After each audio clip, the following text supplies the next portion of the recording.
Pernah nggak sih Anda merasa canggung atau mungkin agak diremehkan gitu dalam interaksi sosial? Merasa punya potensi, tapi kok kayaknya susah banget menunjukkannya. Tenang, Anda nggak sendirian. Hari ini kita mau gali sumber menarik nih dari percakapan dengan Vanessa Van Edwards. Dia ini pakar bahasa tubuh dan peneliti komunikasi. Fokus kita kali ini adalah gimana caranya Anda bisa pegang kendali atas sinyal-sinyal halus yang Anda kirim. Ya lewat tubuh, suara, bahkan pilihan kata. Supaya apa? Supaya bisa mengubah cara orang lihat dan memperlakukan Anda. Kita bakal bongkar beberapa wawasan yang cukup mengejutkan dan tips praktis, terutama untuk bangun koneksi dan nunjukin percaya diri. Gitu. Dan dia nemuin caranya. Kuncinya ternyata ada di pemahaman dan pengendalian sinyal sosial yang seringkali kita abaikan. Oke, menarik nih. Mari kita gali lebih dalam. Jadi langkah pertamanya apa dong? Katanya tadi soal menyadari sinyal yang ingin kita pancarkan ya. Misalnya pengen kelihatan ramah, Atau kompeten, atau hangat gitu. Kenapa ini penting banget di awal? Betul. Ini krusial. Karena sinyal yang Anda kirim itu nggak cuma ngebentuk persepsi orang lain tentang Anda, tapi juga nentuin cara mereka bakal memperlakukan Anda nantinya. Jadi ada efeknya langsung. Oke. Nah, bicara soal sinyal dalam konteks sosial atau mungkin kencan, katanya ada fenomena signal amplification bias ya? Itu gimana tuh? Ya, itu menarik. Jadi, kita seringkali merasa udah jelas banget ngasih sinyal tertarik ke seseorang. Padahal, pihak lain itu sama sekali nggak nangkep sinyalnya, kosong gitu. Bahkan ada riset yang nunjukin, wanita itu rata-rata perlu ngirim sampai 29 sinyal loh dalam 10 menit supaya pria akhirnya ngah kalau dia tertarik. 29? Wow, itu banyak banget. Hampir tiap berapa detik sekali dong itu ya? Terus sinyal efektifnya itu kayak gimana aja, selain jumlahnya yang banyak tadi? Nah, ini yang menarik dari risetnya. Ternyata ketersediaan atau availability itu seringkali lebih penting daripada, katakanlah, penampilan fisik semata. Jadi wanita yang mungkin dianggap kurang menarik, tapi dia aktif banget ngasih sinyal, malah lebih sering didekati dibanding wanita yang mungkin lebih menarik, tapi pasif aja, diem gitu. Sinyal spesifiknya itu bisa kayak kontak mata singkat tapi berulang, lirikan dari samping, atau gaya tatapan ala Marilyn Monroe itu loh, dari bawah ke atas. Terus senyum kecil, sama sentuhan diri, kayak mainin rambut, atau nyentuh leher, atau bibir. Sumber ini nyebutin kalau ini secara nggak sadar bisa bantu ngelepasin feromon. Oh, feromon. Oke. Jadi ketersediaan itu bisa ngalahin penampilan ya. Tapi ada nggak sih cara yang lebih simpel, yang nggak perlu ngitung sampai 29 sinyal gitu buat buka interaksi awal? Ada banget. Yang paling gampang dan katanya efektif, ini berlaku buat pria maupun wanita ya. Cukup menyapa, hey aja. Tapi, nah ini kuncinya, dengan nada suara yang rendah dan santai pas papasan.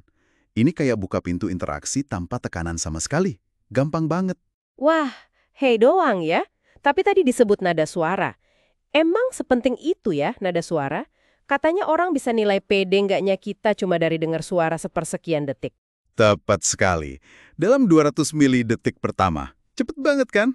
Dan ini bukan soal apa yang Anda katakan, tapi bagaimana nada suara Anda kedengeran.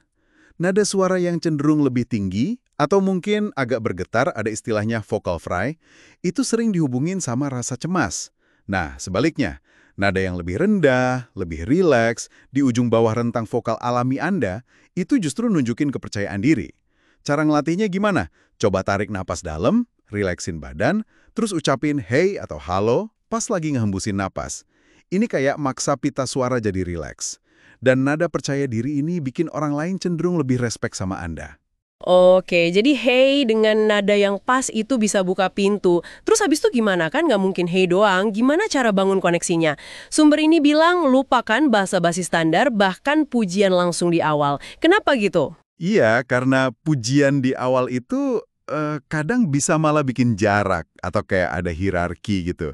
Anda jadi kayak penilai, terus orang lain jadi yang dinilai. Kurang setara rasanya. Lebih baik fokus cari kesamaan. Atau yang disebut Me Too Moments. Momen, oh saya juga. Caranya pakai context clues. Komentar soal situasi yang lagi dialami bareng. Misalnya, kelasnya lumayan berat juga ya. Atau, wah kopi di sini enak ya. Tujuannya itu nemuin benang merah. Setiap kali nemu kesamaan, oh saya juga suka itu. Nah itu Anda lagi bangun koneksi. Mencari me too moments. Oke, saya suka istilahnya. Kedengaran lebih natural ya. Tapi gimana kalau misalnya kita udah coba cari, tapi kok kayaknya susah banget ya nemu kesamaan langsung?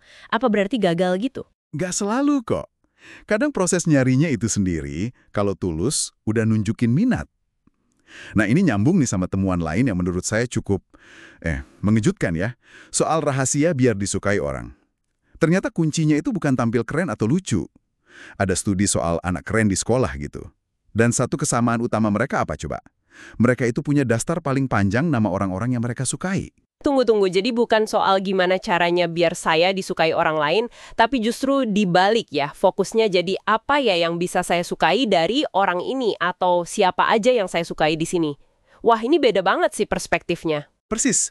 Fokus energi mereka itu nyari alasan buat suka sama orang lain secara otentik ya, bukan dibuat-buat. Mereka nggak sibuk bikin orang lain terkesan. Jadi sarannya adalah, coba deh secara aktif. Mungkin bisa dibilang agresif, cari hal-hal positif atau yang Anda sukai dari orang lain. Dan penting juga, jangan play it cool, jangan jaim, gitu. Kalau Anda memang suka sama seseorang, entah sebagai teman atau potensi lain, ya tunjukin aja atau katakan, ini katanya cara paling efektif buat nemuin your people. Orang-orang yang emang klik sama Anda. Keberanian buat nunjukin rasa suka itu sinyal yang kuat banget. Sinyal ketersediaan tadi, atau lewat nada suara yang nunjukin percaya diri, terus pas interaksi, fokusnya bangun koneksi yang autentik, cari kesamaan, momen me too itu. Dan yang mungkin paling penting, secara aktif cari alasan buat menyukai orang lain di sekitar kita. Betul.